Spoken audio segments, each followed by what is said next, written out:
Parlons maintenant de l'emploi des personnes handicapées. Coup de projecteur sur l'entreprise Promute Dijon. Depuis 26 ans, elle forme, accompagne et embauche des personnes handicapées. Au début de l'année, elle s'est même diversifiée. Parlons-en avec Sylvain Dupic.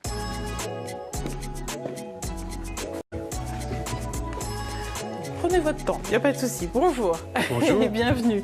Donc Promute Dijon est une entreprise. Est-ce qu'elle propose essentiellement des emplois aux personnes handicapées? Est-ce que c'est sa mission? Oui, tout à fait. La Promute est une entreprise agréée par l'État. Elle a conclu un contrat d'objectif à la fois social et économique. Et elle emploie majoritairement des personnes en situation de handicap. Donc sur un effectif de 250 salariés, il y a 210 personnes qui sont en situation de handicap. Lorsque l'on parle de handicap, de quel type de handicap parle-t-on? Le handicap est très variable. On préfère plutôt oublier le mot handicap et parler de compétences et les adapter aux postes à pourvoir. Et quels sont justement les différents postes à pourvoir, les différentes activités de l'entreprise? Alors nous avons 3 activités. L'activité principale, hygiène et propreté, qui commence par le nettoyage de bureaux, nettoyage de camions frigorifiques, nettoyage industriel, bio-nettoyage, toute une gamme très étendue jusqu'à la sortie de conteneurs, nettoyage des vitres, etc. Ensuite, nous avons l'activité travaux paysagers qui consiste à créer et à entretenir des espaces verts. Et puis une activité multiservice avec très variée, c'est de la prestation sur mesure, avec notamment des travaux de rénovation, des travaux de peinture, prestations d'accueil, notamment au CEA Val-Duc. On va revenir sur ces différentes activités. Un mot quand même des salariés. Quel est le profil de ces salariés? Est-ce qu'ils sont essentiellement jeunes ou pas? Alors le public prioritaire, ce sont les moins de 26 ans et les plus de 50 ans. Et nous accueillons aujourd'hui majoritairement quand même des personnes qui ont plus de 50 ans, donc qui sont dans une deuxième carrière professionnelle, qui ont été déclarées inaptes dans une entreprise classique et qui terminent leur carrière professionnelle au sein d'une entreprise adaptée. Ça veut dire que dans votre entreprise, on est de passage ou on peut vraiment faire sa carrière? La moyenne, l'ancienneté moyenne est l'ordre de 10 ans. Donc généralement, on travaille sur la durée parce qu'il nous faut du temps, il faut de la persévérance. Rien n'est jamais acquis. Il faut en permanence être vigilant et travailler sur l'amélioration des compétences. Et comment ces futurs salariés poussent la porte de votre entreprise? Est-ce que ce sont des partenaires qui vous les envoient? Oui, on a un réseau de partenaires des acteurs de l'insertion, un grand partenariat avec Cap Emploi et les services de Pôle Emploi, qui nous adressent en permanence des candidats. Et nous recrutons en permanence du 1er janvier au 31 décembre, de manière à, comme on a un vivier assez restreint donc de personnes, des compétences bien spécifiques, il faut en permanence les recevoir, les accueillir, leur expliquer tous les postes que l'on peut proposer pour leur redonner confiance. Et au début de l'année, vous avez choisi de vous diversifier parce que vous le disiez, il ne faut pas se reposer sur vos acquis. Vous avez rejoint la franchise Élise, donc spécialisée dans le tri des déchets de bureau. Pourquoi cette diversification? C'était essentiel d'aller chercher de nouveaux marchés? Il était important de se différencier pour échapper un peu à la concurrence et s'orienter vers des prestations éco-responsables et s'engager à fond dans la transition énergétique. Et ça n'a pas fragilisé, j'allais dire, les autres activités de Promute Dijon? Bien au contraire, ça les a dynamisés. Le recyclage de déchets n'est une continuité des prestations de nettoyage.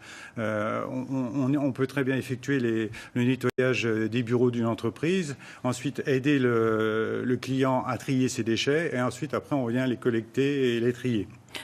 Ce sont des savoir-faire qui existaient déjà au sein de la structure. Nous avions déjà un parc de 40 véhicules, donc on avait des chauffeurs, on avait des locaux disponibles, donc ce n'était pas un grand pas dans cette nouvelle activité. Finalement, vous n'aviez pas forcément à beaucoup réinvestir derrière? Si, néanmoins, depuis le début de l'année, nous avons investi, toute activité confondue, plus de 300 000 €.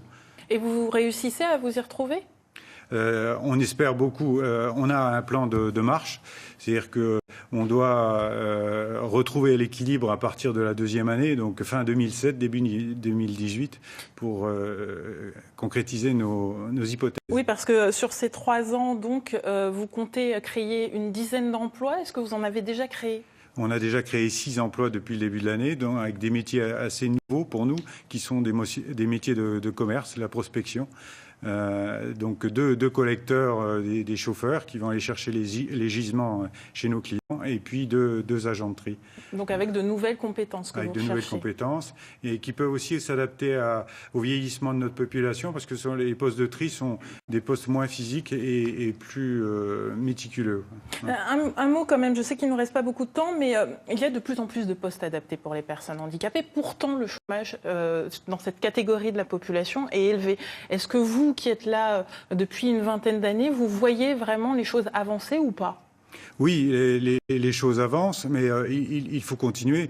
On a un formidable défi à relever, qui est la transition énergétique, et tous les métiers nouveaux qui vont être créés sont des véritables opportunités pour nos personnes en situation de handicap. Merci beaucoup d'être venu nous parler donc de votre société, et plus de renseignements bien sûr sur notre site internet. Et puis, autre exemple de diversification, vous devez connaître d'ailleurs, après la création d'un restaurant en 2015, les ZAD de Fontaine-lès-Dijon en Côte d'Or vient d'ouvrir sur le quartier Valmy à Dijon une nouvelle activité, celle de la blanchisserie. Reportage Michel Gillot et Jean-Louis Saintin. C'est en février 2015 que les ZAD de Fontaine-lès-Dijon ouvraient ce restaurant sur le quartier de Valmy. Pour les responsables de l'aide par le travail, les prestations de services ont plus d'avenir que les activités historiques du secteur, telles que conditionnement ou sous-traitance. Aujourd'hui, l'intervalle emploie toujours une vingtaine de personnes. Et dans une annexe du bâtiment, c'est une blanchisserie-repasserie qui vient de s'installer. Ici, quelques employés en situation de déficience intellectuelle s'appliquent à rendre un linge impeccable à la clientèle, collectivité ou particulier. On fait même du travail de particulier, les ZAD aussi des particuliers comme vous amenez du linge.